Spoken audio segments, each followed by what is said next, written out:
Okay, my name's Ian Fielding. I work and co-own NDC. We started out life very much as a consultancy firm, started 15 years ago in the manufacturing industries, service sectors, aerospace sectors, primarily with the implementation and helping our clients to obtain ISO 9000, ISO 14000, which is the environmental standard, health and safety, but also in more recent years, we've had to seriously start looking at ISO 27001, which is the information security standard. We do training, we do consultancy, we do auditing, so we support very much from the implementation side of things, but we also, on an ongoing basis, will assist our clients to keep up with certification. It was my wife actually that founded the business 15 years ago, so not only do I get told what to do at home, of course I get told what to do at work as well, and I was told to come and do this presentation. And it's being recorded, so I'll have to be very careful what I say. Okay, GDPR, we've had a lot of really, really valuable information. There's a lot of regulations. You've all no doubt seen the amount of regulations that GDPR is turning out. We're speaking with our clients day in, day out. The concerns seem to be fairly familiar across the board. It's about, what do I do with my marketing data? What about our pension fund? How do we manage the pension fund? What do we do about employees and the information that we store on our employees when they leave? So how do we start to go about complying with GDPR regulations under those types of circumstances? So some really, really real challenges. And I was with a customer literally 2 days ago, and they were really quite negative about the impacts of GDPR. But I think there are certainly positives. As Paul very rightly said, this is an opportunity. And I'll share a story with you, which is the same story that came up a few weeks ago. We had a client that's been in the textile industry for over 120 odd years. Well known, they specialise in prints and fabrics. They decided that they needed to up their production because they still work off the old loom-based system, so very, very technical and very manpower orientated. They decided to automate the process. They bought in a large piece of equipment, and this thing is, if anyone's ever seen Colossus, the big at Bletchley Park, this machine was huge with spinning wheels and cloth, and it was fabulous to look at. But it took them a good 6 months to calibrate the settings on this machine because of the quality that was demanded by their clients. So 6 months of testing, 6 months of trials. The system was actually driven by their IT and by their servers. 3 or 4 weeks ago, we had a phone call from the client saying, we've been hacked. We didn't really, at that stage, quite understand what the implications of that would be. Is it the data that's been hacked? What sort of damage is this going to cause to the company? Now, we've spoken a lot about the large players, TalkTalk, and the big multinationals with big budgets, but let's start breaking it down and thinking about the smaller organisations that we wouldn't necessarily believe or would think would be hacked. So they've got into the system, they got into the server, so not only did they recalibrate all of the settings, so they're back to square one, having to go through that process, that really painful process again, but they also stole all of the prints and all of the designs which would stem back over 120 years. So rest assured, the hackers are out there, they're doing their damage, and if the organisation had have embarked on this GDPR route, doing their impact assessments a bit sooner, it may well have protected them as an organisation. Because GDPR, by its very nature, when it comes to security by design, is forcing us as organisations to look at our own core services that we offer and how do we actually protect it. So what I'd like to do is talk about, when we go back to the offices on Friday and on Monday, what sort of things can we do to start tackling, assessing where our data sits? How vulnerable is that data? How do we go about doing a privacy impact assessment on our clients and how vulnerable they may well be? So hopefully we'll be able to talk through this, and there will be questions and a session at the end, so do feel free at the very end of this to ask any questions you'd like. So here's the challenge. We would all like to think we're in control of our business. Let's just take a scenario here where we have a retailer. They sell clothes online, and this is just a fictitious example. So they sell their products and services online, they get customers log in, they get customers pay through their third-party gateway system, which is processed probably in the US or some other part of the world. They also outsource all of their deliveries to their courier service, and this is a typical model that most of us will probably see in one way, shape or form. They have a club loyalty card, so they outsource that as well to the marketing department. The marketing department will look to make sure that those cards are printed and sent out. And all of their customer services, returns, etc., they're all based in India because it's cost effective and it gives the company the ability to scale up when it needs to. But let's take a scenario, because one of the key risks for me is not about just the data breach, it's about the impact from a commercial perspective about how you deal with your suppliers and vice versa. Because if there aren't strict contractual arrangements in place to protect against litigation claims under GDPR between you as an organisation and your critical supply chain, not only ultimately could you be liable for the 4%, but it's also the impact on your business as well from a reputational point of view. So let's assume that you've got your house in order, or let's say this company at the top has got its house in order, they're compliant with GDPR, they've done their data privacy impact assessments, they've subcontracted out aspects of their service, and in this instance what we've got is the loyalty team, they've got the data together, it's gone to the actual print house, the print house has put all the cards and printed them all, and they've now sent them out. But let's then assume that the data that's been provided to them by the processor is actually stored on their own local servers. If those servers are then hacked by an individual hacker, or if the integrity of that data is lost, whether it's through fire, destruction, hacking, then ultimately that company's the data controller could be liable if they can't demonstrate that they've done a bit of due diligence on their suppliers. So yeah, what's our data worth? Average person in this room, your data's worth about £6 on the black market. So if you're scaling and people are hacking millions and millions of records, it's a good business for them to be in. But let's go back to the point that we have here in the situation. So the sub-processor loses their data. Ultimately, if the data controller hasn't put in good effective controls, they haven't audited their supply chain, they haven't put the right contractual arrangements in place to protect them as an organisation, it's ultimately going to be down to the data controller that's going to get fined. And on this basis, it would be looking at £500,000 for a company that turns over 13.8 million. So it's difficult. So there's going to have to be a great deal of emphasis placed on how we tackle our supply chain, and we'll talk about that as we go through. So, a bit worrying for companies large and small.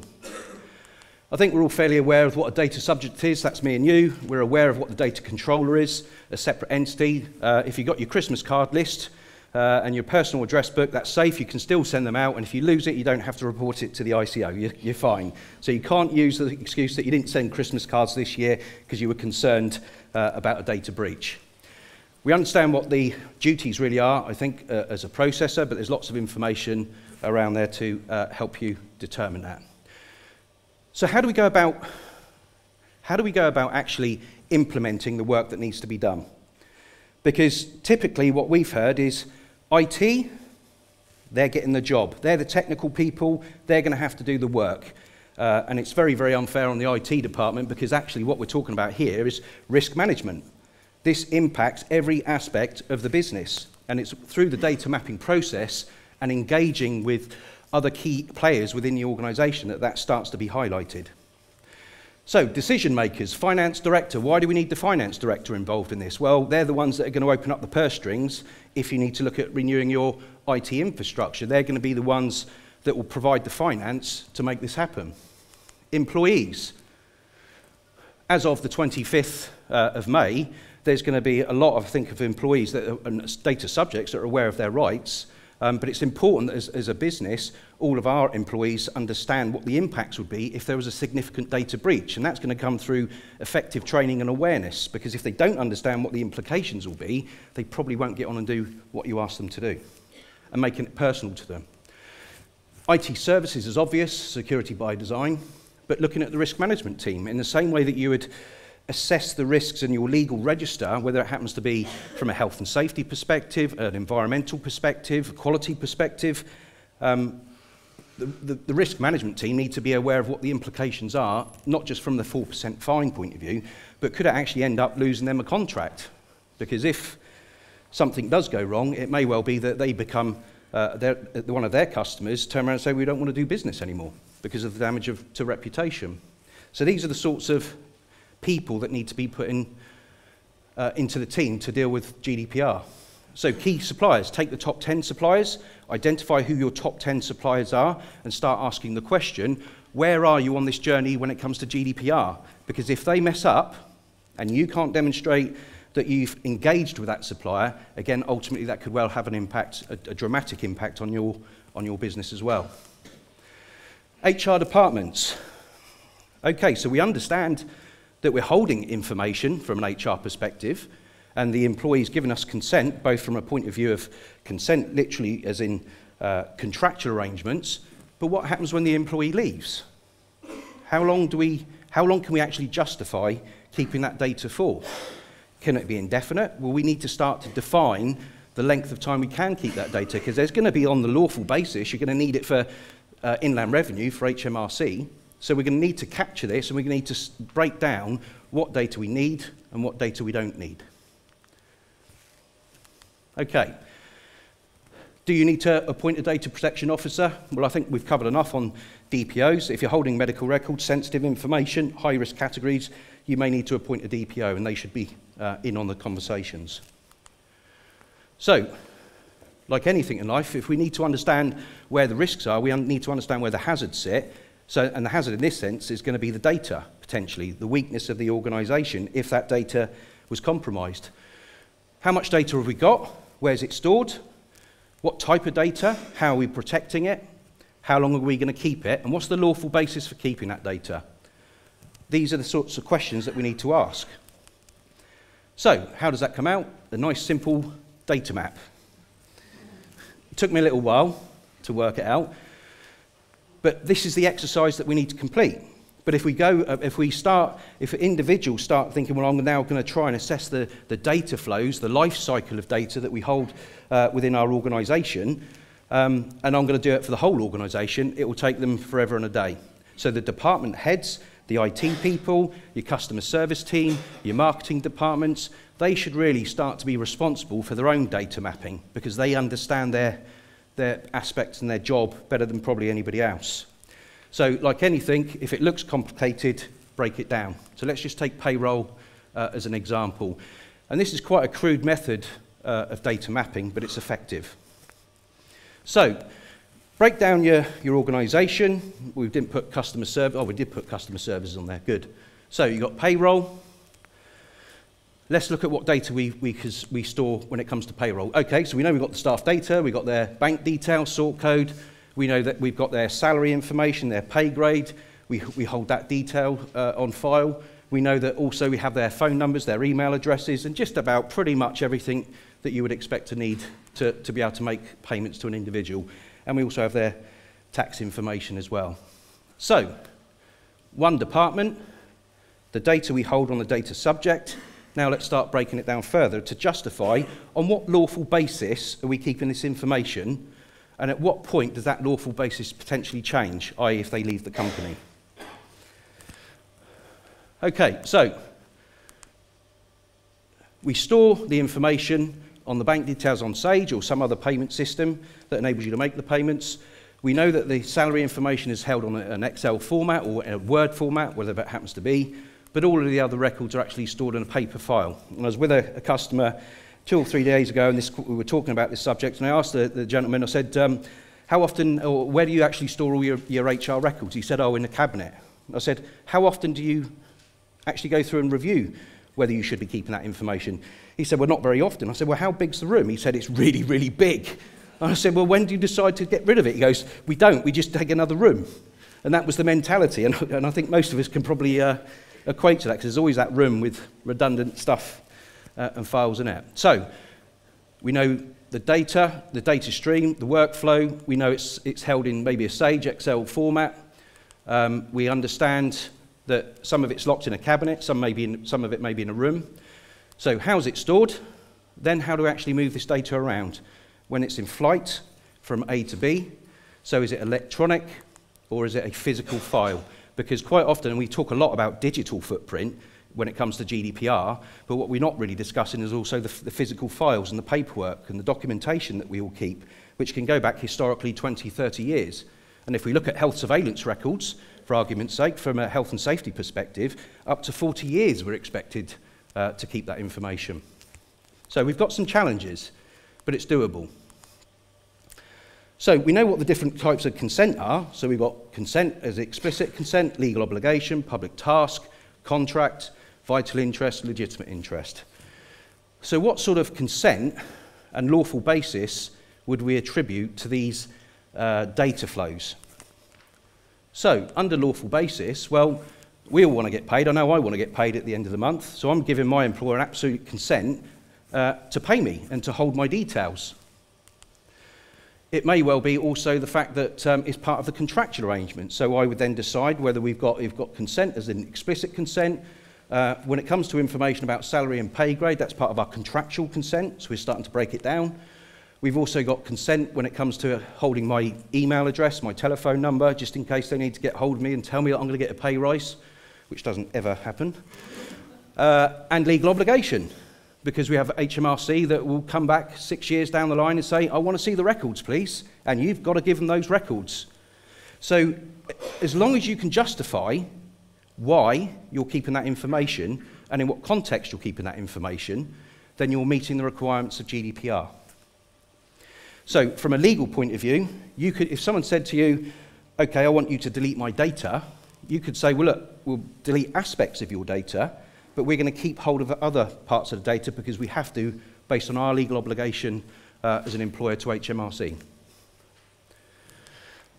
Okay, so, and if you go through that exercise, you may well start to adopt a policy that, from an HR perspective, you have a policy in place that says at the point and during their employment, you're going to keep all the information that you need under the different basis of lawful basis. But if somebody leaves, that may well trigger a review of the data that you store.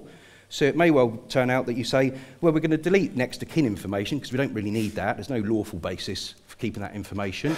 But we're just going to keep all the national insurance numbers, the PAY, the pay slips, because that's under legal basis and legal obligation, and anything else that we don't feel that we absolutely need or we can't justify it, more importantly, get rid of it.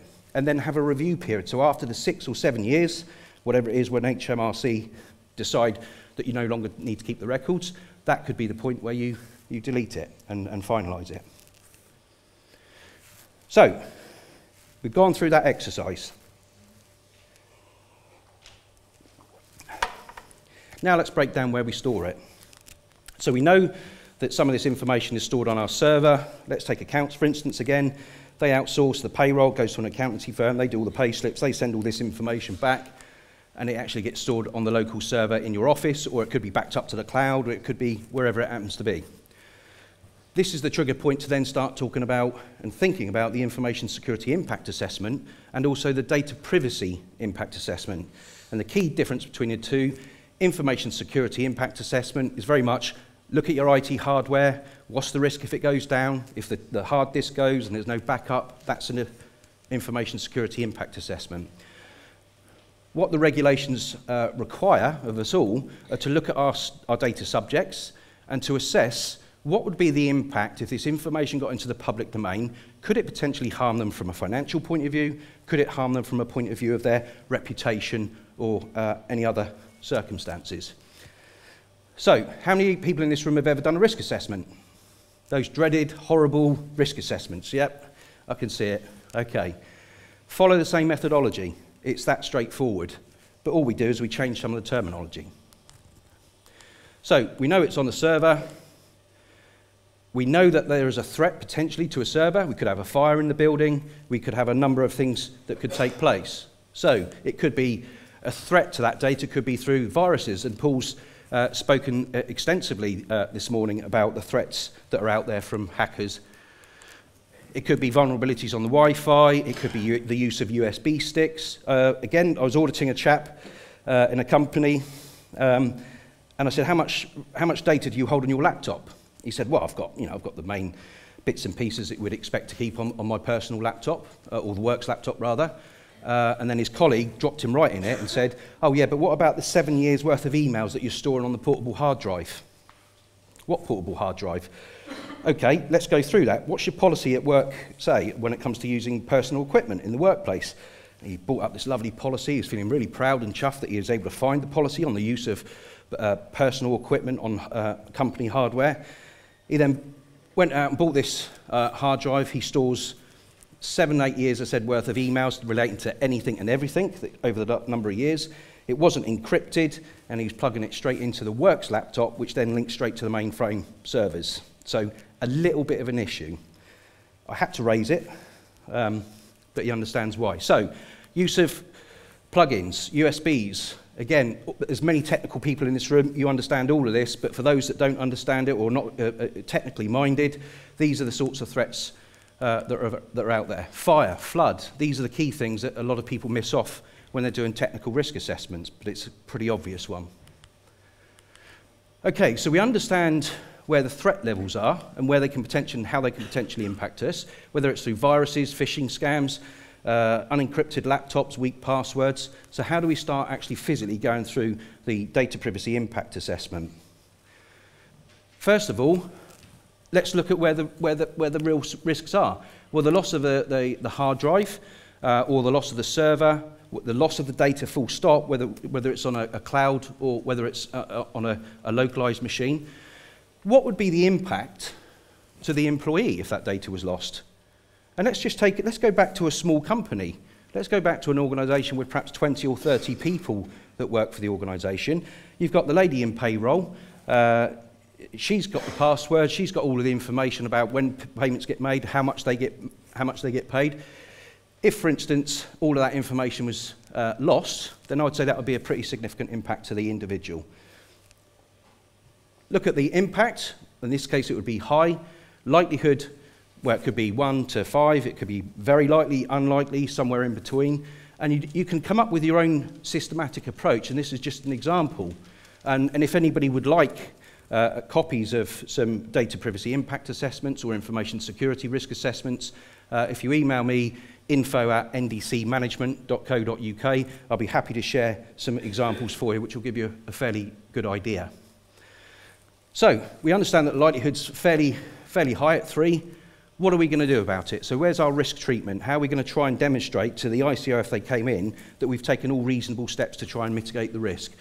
Well, it could be get the IT people to look at the backup cycle, the frequency, maybe introduce cloud backup that automatically backs up, and then appoint somebody to actually see that action through. And I think the key thing here, if the ICO did knock at the door, or somebody made a complaint and they didn't like the way you were handling your data, the ICO have openly said they're going to be proportionate in their response when it comes to prosecutions. And what that really means is, if you do nothing, they will throw the book at you. But if they can see an attempt that you're trying to get a handle on what's going on with your data flows, and if they can see that you've gone to the steps of assessing your IT infrastructure, that you've looked at the data privacy impact assessments, that you've considered the risks, then they're going to be proportionate, and they'll probably end up being more of a help than a hindrance. It's a bit like the HSE, good cop, bad cop, but they're a great source of information. So certainly go back to the ICO website for any advice. So that is a basic, crude form of a data impact assessment. There are a number of other software solutions that you can use. DP Organizer, if you've got a large, complex organization with lots of data streams and lots of data flows, there's software out there that will help you to map that information out. It's quite cheap, it's quite inexpensive, we use it. We've also built a range of compliance tools that are due to be launched, which is built on the ServiceNow platform, that's going to help people to go through that checklist to internally audit. Because, as Maggie said earlier today, people are saying the 25th of May, that's the deadline when we all fall off the cliff, but it's the start. Because this is going to be, over the next decade, 2 decades, we're going to have to get used to the way that we handle people's data. So, there are tools in the marketplace. The key things to consider: what sort of cyber security, IT information security policies do you have in place? Is it on the radar within the organisation? Are the MDs, are the finance directors bought into the risks of a significant data loss? Not just from a point of view of reputation, IP, intellectual property is at risk. So what sort of arrangements are in place? Do your suppliers conduct their own data audits? How many of you have got cloud-based server backups? And there's nothing wrong with cloud-based server backups. But let's take a situation where you back up your data. it goes to the cloud, what we really need to know is where is that physical server. If it's outside the EU, then potentially you're going to have to ask your supplier, whether they're in India, the US, or wherever it happens to be, can they demonstrate that they've got good security measures in place? Because if they can't, and if you don't ask the question, if there's a breach of data, and you just say, well, we back it up to the cloud, but you don't know where that data is, then potentially you're going to be the one liable for any breaches. Test the arrangements. How many of you actually, you've got your disaster recovery in place, you've got your arrangements in place, how many physically test it? Yeah? That's good. That's really good. It's a bit like a fire drill. What's the point of a fire drill if you don't evacuate the building and time it? So work out where the weaknesses are when it comes to testing the arrangements, trying to establish where it went right, where it went wrong, perhaps, and where there could be improvements, because this is a sort of audit trail that the ICO will look for. Review the terms and conditions contractually, so get your lawyers involved. Speak to your, and engage with your critical supply chain, because this is going to be a two-way process, because we're all going through the same pain, they're going through the same pain. So engage with them, talk to them, put it on the agenda as you would finance, sales, put GDPR on the agenda, engage with your critical supply chain, and ask the question, where are you on this journey?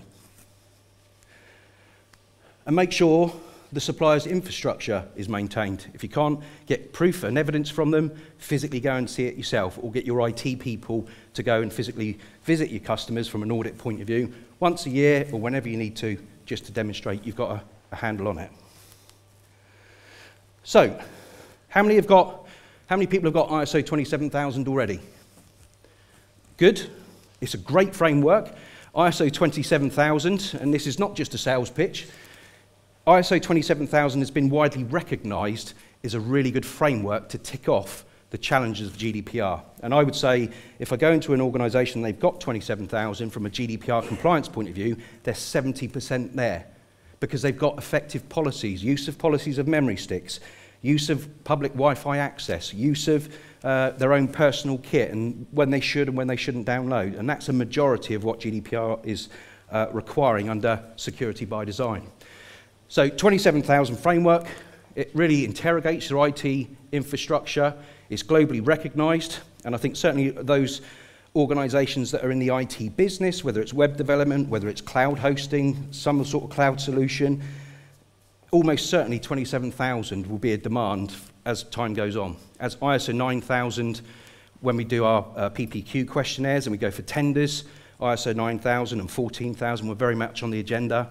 ISO 27000 is likely to supersede ISO 9000 because they're very, very similar from a structure of an ISO standard. It's going to help, the framework of 27000 will help to meet illegal compliance under GDPR. It will demonstrate to your customers that you take it seriously, that you've got your controls in place, so it's going to give you that competitive advantage. But also, for those that have the sleepless nights and worry about litigation and worry about what's going to happen if the ICO bang on the door, if you've got a framework, whether it's certified or not, but if you work to that framework, then you're going to be going a long way to actually ticking the box. But more than just ticking the box, demonstrating that you've got good secure measures in place. And protect your information assets. The fabric company that lost all that data, over 120 years worth of designs. Yes, I take my data quite seriously. I'm glad GDPR's come out, because it's going to prevent my daughter, who's 10, like most 10-year-old girls and boys, love to download all these apps, and their information is gone, and it ends up wherever it ends up. It's going to help to protect the personal information, and it's going to help meet the requirements of ISO 9000. So anybody in the room got ISO 9000? Yeah? And if you've got ISO 9000, the journey transforming into 27000 is easy because you integrate it.